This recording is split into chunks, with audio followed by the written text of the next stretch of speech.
आज के इस लेक्चर में देखेंगे हम लोग Mayer formula for ideal gas proof Cp माइनस Cv इक्वल टू R। ये क्वेश्चन प्रूफ करवाता है कि सिद्ध कीजिए Cp माइनस Cv इक्वल टू R। बहुत ही इंपॉर्टेंट क्वेश्चन है ये। तो देखो इसको प्रूफ करते हैं। Specific heat at constant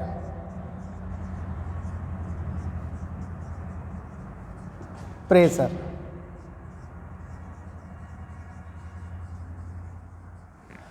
specific heat at constant pressure, यानी कि कांस्टेंट प्रेशर पर स्पेसिफिक हीट क्या होती है। तो देखो स्पेसिफिक हीट होती है C और कांस्टेंट प्रेशर P, यानी कि ये हो गया specific heat at constant pressure. ये होगा आपका dq upon dt at constant P। तो specific heat at constant pressure, यानी कांस्टेंट प्रेशर पर जो स्पेसिफिक हीट होगी Cp बराबर dq upon dt at constant P। अब देखो क्या करेंगे, हम लोग लास्ट लेक्चर में देख चुके हैं कि फर्स्ट लॉ ऑफ थर्मोडायनामिक्स क्या होता है। तो then by first law of thermodynamics,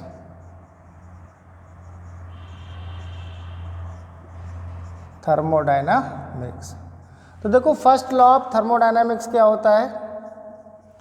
ये होता है dq बराबर du प्लस dw। अब देखो यहाँ पर जो dw है, यानी कि dw बराबर होता है pdb। तो ये dw की वैल्यू यहाँ पर पुट कर देंगे, तब क्या आ जाएगा, तभी आ जाएगा dq बराबर du प्लस pdb। तो देखो यहाँ पर जो फर्स्ट लॉ ऑफ थर्मोडायनामिक्स की जो ये दो फॉर्म लिखी है, दोनों ही फर्स्ट लॉ ऑफ थर्मोडायनामिक्स की फॉर्म है। पहली फॉर्म है dq बराबर du प्लस dw और सेकेंड फॉर्म है dq बराबर du प्लस pdb, यानी कि dw बराबर होता है pdb। तो ये वैल्यू यहाँ पर पुट कर देंगे, तब ये क्या आ जाएगा, pdb आ जाएगा। अब देखो ये जो dq का मान है, ये उठा के इस इक्वेशन नंबर 1 में पुट कर देंगे, तब क्या आ जाएगा, देन Cp बराबर आ जाएगा, और ये dq की वैल्यू आप यहाँ पे पुट कर दोगे, तभी आ जाएगा du प्लस pdb और पूरे के बटे में dt at constant p।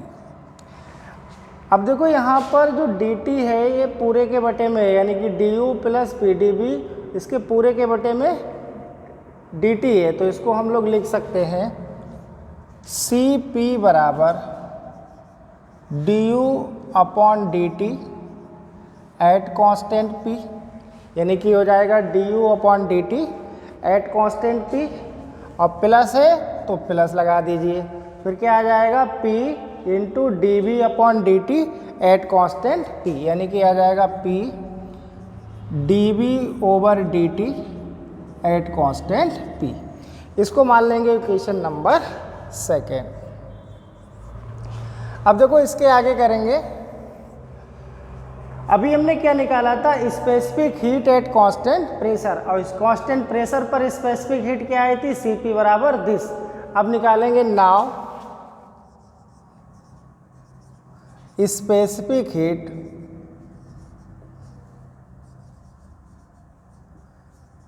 Eight constant volume. अब देखो कांस्टेंट वॉल्यूम पर स्पेसिफिक हीट क्या होती है, तो कांस्टेंट वॉल्यूम पर स्पेसिफिक हीट होगी Cb equal to dq upon dt, और यहाँ पर कांस्टेंट क्या है, कांस्टेंट है वॉल्यूम। ठीक है, तो specific heat at constant volume, तो कांस्टेंट वॉल्यूम पर स्पेसिफिक हीट क्या हो जाएगी, ये हो जाएगी Cb equal to dq upon dt at constant V।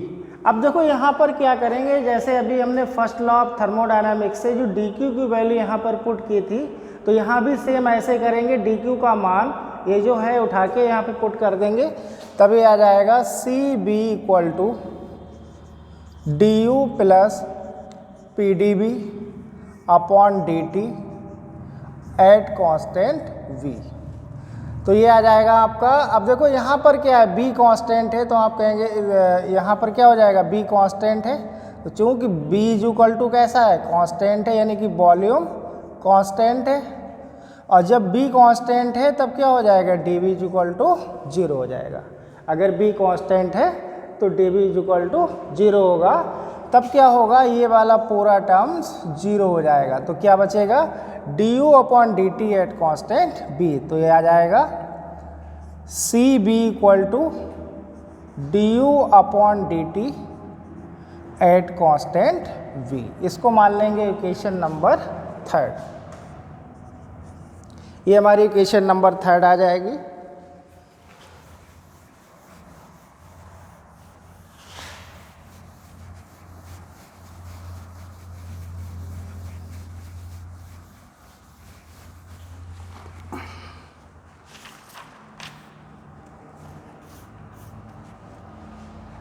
अब देखो यहाँ पर क्या करेंगे, इक्वेशन 2 में से 3 को सबट्रैक्ट कर देंगे। तो यहाँ लिखो इक्वेशन 2 माइनस इक्वेशन 3, यानी कि हमें समीकरण 2 में से समीकरण 3 को घटाना है। तो पहले LHS को सबट्रैक्ट कर देंगे, तो CP माइनस क्या आ जाएगा, CB आ जाएगा।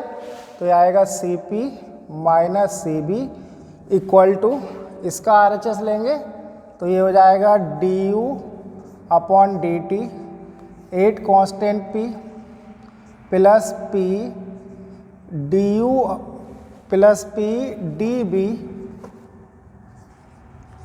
Upon D T at constant p और माइनस में इसको सबट्रैक्ट करना है। तो ये आ जाएगा du upon D T at constant v।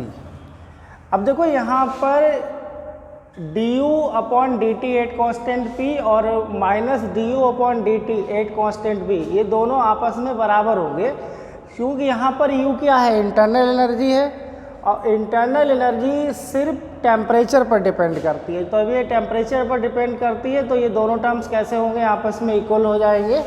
तो यहाँ पर आप लिखेंगे, चूँकि du upon D T at constant p ये बराबर होगा किसके, ये होगा आपका du over D T at constant v। जब ये दोनों टर्म्स आपस में बराबर होंगे तब क्या होगा, ये और ये जब आपस में बराबर होंगे तो ये कैंसिल हो जाएंगे। तो क्या बचेगा, देन ये आ जाएगा आपका CP minus CB equal to P dB upon D T at constant p। इसको मान लेंगे equation number 4।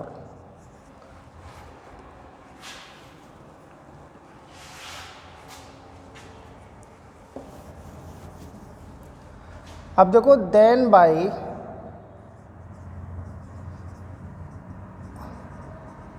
Ideal gas equation. Ideal gas equation क्या होती है, ये होता है PV इक्वल टू RT। तो ये क्या है, ये आइडियल गैस इक्वेशन है, PV बराबर RT। इसका डिफरेंशिएट कर देंगे तो देखो ये आ जाएगा P dV plus B dP बराबर R dt। अब देखो यहाँ पर क्या है, P कांस्टेंट है, तो आप यहाँ लिखेंगे चूँकि P यहाँ पर क्या है, P कांस्टेंट है, P कांस्टेंट है, और जब P कांस्टेंट है तो dP इक्वल टू कितना होगा, 0 होगा। तो जब P कांस्टेंट है तो dP बराबर कितना होगा, 0 होगा। तो ये वाला टर्म्स कैसा हो जाएगा, ये 0 हो जाएगा।